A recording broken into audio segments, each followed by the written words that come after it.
I was on Instagram one day, and I don't know if you're familiar with D1, a rapper. He was saying that he feels sorry for God sometimes, and people was in the comments just, whew, it went completely over their heads. And I don't know how I understood it so easily. And people just like, what you mean? God don't need pity. God don't need you to feel sorry for him. Blah, blah. I was just like, I know that. It's like, how did you? There was more. He kind of was talking to explain what he was talking about. And even in that, it's like people be very much concerned with sticking to the reaction they want to have, regardless of whether it fits or makes sense or not. I feel sorry for God too sometimes. This is what I mean. I understand that our actions grieve him. I understand that there are so many more people in this world on assignment from the enemy than there are on assignment from God. I understand the feeling that I get when people say that he isn't real, that he doesn't love them. All right, sorry, I have to break through here. There was a part that I for whatever reason it didn't save, but the point, what I was saying in this part was that there are things, I was bringing up an analogy of if your father told you not to do something, not to use his golf clubs, and you understood that you were not supposed to do it.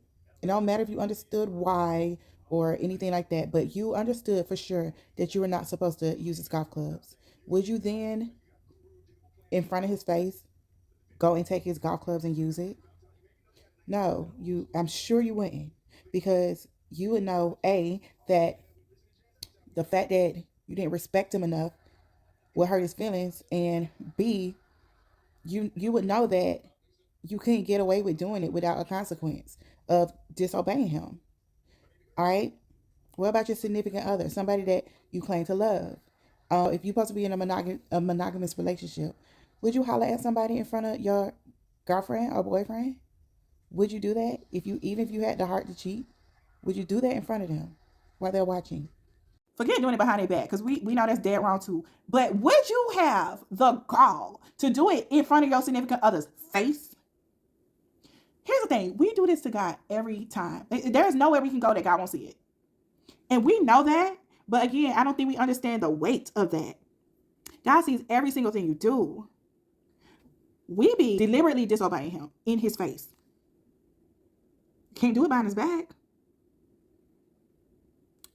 Is that how you show that you love somebody? Is that a indication of love, to deliberately do something against somebody right in front of their face? No, it's not. You love somebody, you don't do that. See, but that's how I know that I didn't used to love God the way I thought I did. I thought I did. My actions would say otherwise. How do you think God feels when that happens? How do you think he feels? This is why D1's like, I feel sorry for God. That's called empathy. He feels compassion for somebody he loves because he understands the feelings behind how much we hurt him. That's all that man was saying. Feel bad for how people do him, for how people do the Lord, and the things that they say about him, and knowing that he can hear it all. And then that guy has feelings. That is all that man was saying. Anyway, I done got a little riled up from that. But so back to this whole thing about what people say that God wouldn't do. God don't do that. Like, what meter are you measuring what God will and won't do from? Because it don't seem to be making sense to me. Your best bet is just to be like, I'm not gonna even say that God won't do it. There's something that God won't do. I don't know what God gonna do, and he ain't gotta follow my rules of what I think he gonna do anyway.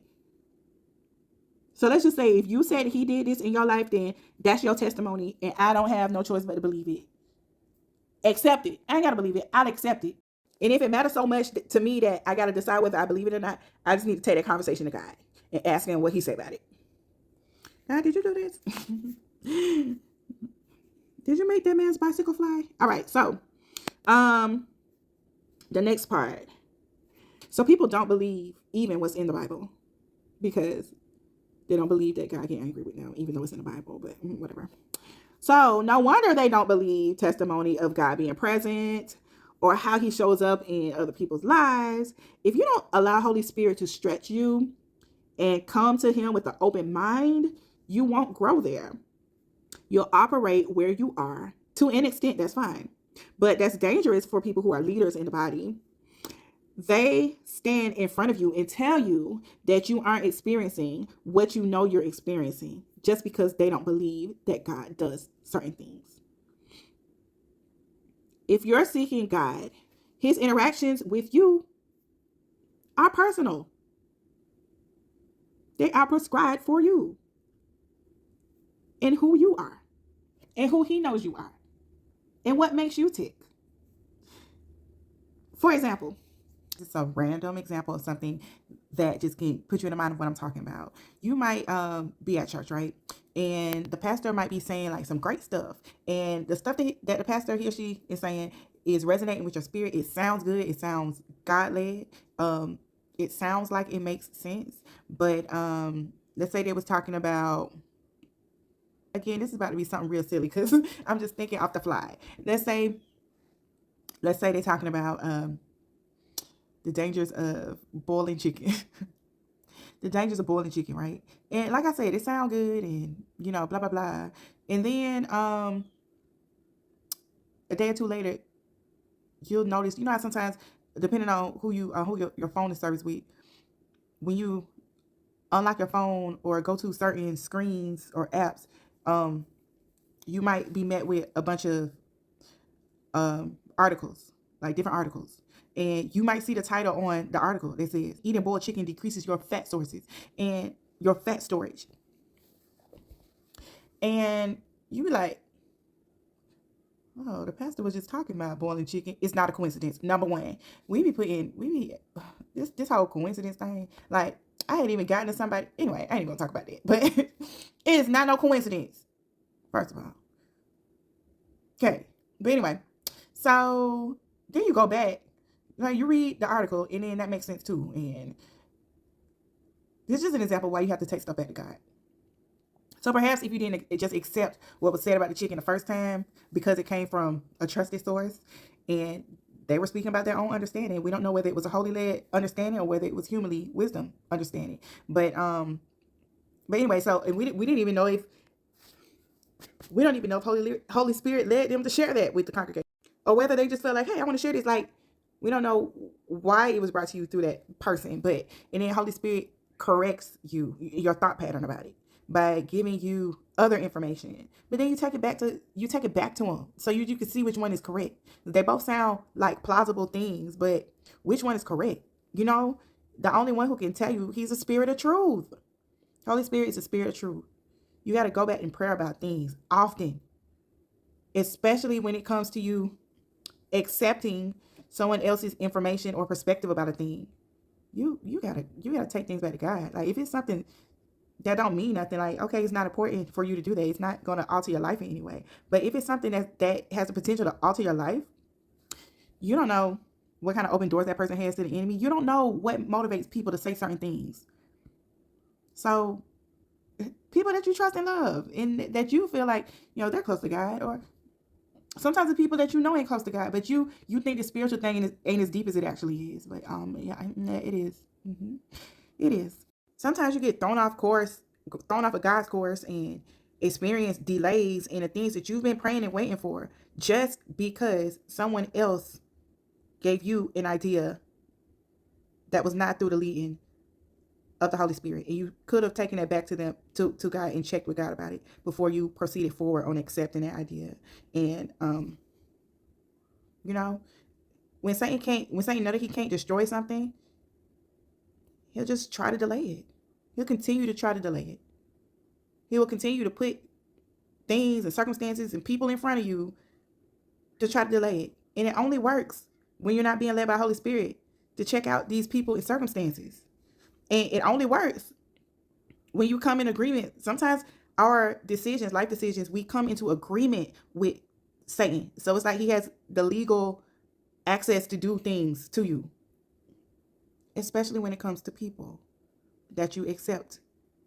Some people are sent on assignment just to delay you from what God wants for you, just to do that. And if you are blinded, or if you are still in agreement with sins and strongholds and soul ties with people and things like that, your allegiance to certain people, loyalty, he will use those things. Those are open doors to your delay. And you're not realizing it because you're living in the flesh in the moment. And sometimes you have separated yourself from God through your sin, to where even if Holy Spirit nudging you and trying to be like, hey, no, hey, no, hey, no, you can't hear it. You can't hear it because your flesh is taking over your ability to be connected and sensitive to the Holy Spirit in a moment, because you come in agreement with the things that your flesh wants. So anyway, I think that kind of went off on a tangent, but let me go ahead and get back on course. So can we agree that it's possible that there are some ways that I know God speaks to me, and he speaks to me this thing in this way, and in this dream it meant this, and then because he knows that I would connect that thought with that and be able to understand the interpretation of my dream, and the next person wouldn't be able to do that because it wasn't a group chat. Okay. Okay, so I'm saying all of that to say some people, it's just like, get God out your box. Let God speak to whoever he's trying to speak to the way they're going to speak to him. And you don't need to have nothing to say about it. The only reason I'm saying this is because there are leaders that'll get up in front of people and tell them certain things that God will or won't do. And it just really irritates me because that's misleading. And okay, but anyway, so you don't I don't believe in letting other people interpret dreams. If you have a dream, I was getting some information on YouTube one day from this guy who, again, is very anointed in the area that he is anointed in. But letting people popcorn what they think a dream is about when somebody's trying to be like, I had a dream about this and I'm trying to figure it out. You need to go to God. If you're operating in the prophetic and God is trying to train you of how to use that in dreams, from your dreams, you need to sit with God. He's the one who gave you the dream. This is another example of you need to learn your relationship with him more, spend more time with him so that you can learn how he speaks to you and get comfortable with that. Somebody else can't interpret a dream that was made specifically for you in imagery and just metaphorically, figuratively, things that you were designed to understand, because he knows what you've seen, done, been through. You know what I mean? So again, that was just something that kind of just irritated me, because I feel like that practice wasn't Holy Spirit led. Like, hey, like it was somebody just decided, hey, let's do this. In good faith, they're trying to help, but if it wasn't something that God guided you to do, then you could be guiding people the wrong way. Yeah, that's why it's best to develop and nurture your own relationship with him. And you can only do that by getting to know him alone. Holy Spirit is in you, and it's what helps your increased understanding of what you're reading from the Bible and why you're reading it. He will also lead you to resources to increase your understanding. He might give you the idea to look up a certain word and read all of the definitions. And like, again, when you are sensitive to your spirit, things will like click. Things will be highlighted to you. You will have a stirring in your spirit to notice and take heed to certain things that you're reading and seeing. And you'll understand why, because he'll make you understand. And he might lead you to a website or explanation of someone else's account of what it means, but he'll also help you to know whether to accept what you're reading or hearing from that resource. Discernment. Okay, I'm gonna try to give an example of that in a moment, but sometimes it's not instant when you're trying to get insight. You have to wait and listen to God, and he shows you things, and it requires critical thinking. It really does. And patience. It might take 4 days, 2 dreams, a Bible chapter, and a phone conversation from your cousin to put pieces together to see, oh, that's what God wanted me to see about this. Like, sometimes it take all that. I'm just being honest about my experience, understanding when God is trying to show me some things. So an example of, okay, I'm gonna come back with that example. Wardrobe change.